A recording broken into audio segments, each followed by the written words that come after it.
Šnorku si zobral som Z čoho? Z foťáku. Hovoril, že si zoberieš. Hej, ale môžem prehodiť. Foťák som bral tiež.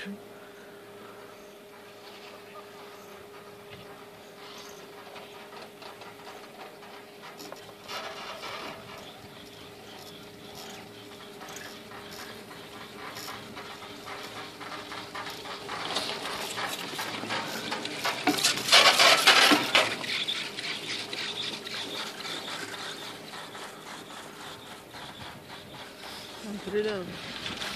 Vyšla tú baranu.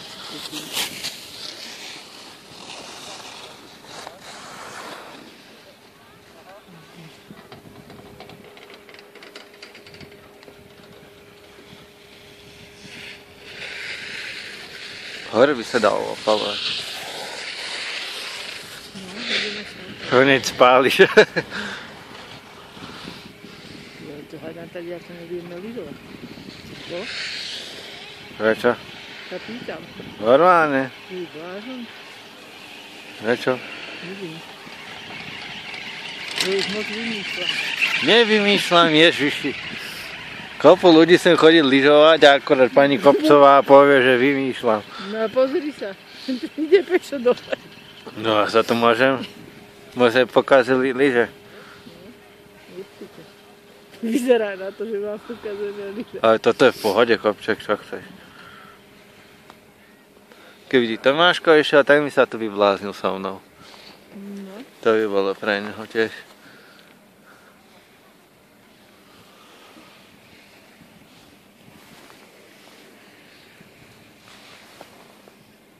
Škoda, že tu není Tomáško. Že? Aha.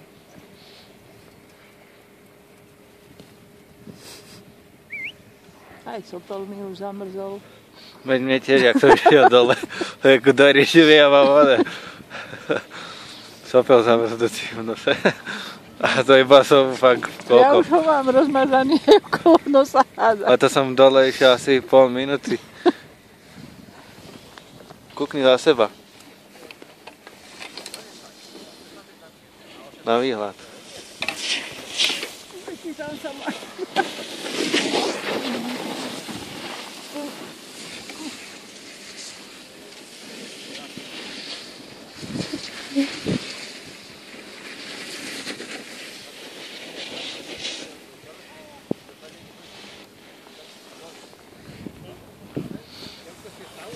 Teraz už ideme len k svätému Petrovi pre kľúč.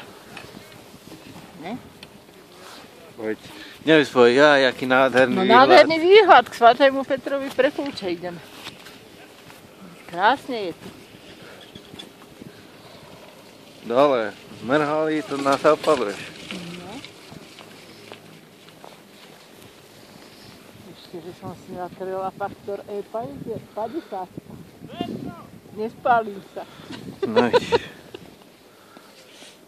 Že? tak, tak.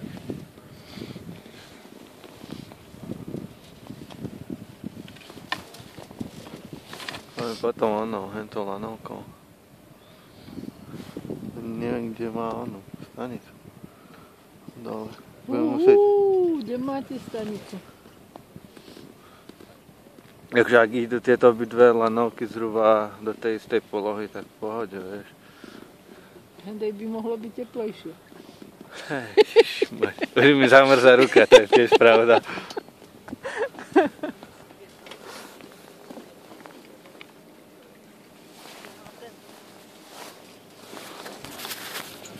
Tady nezamrzne a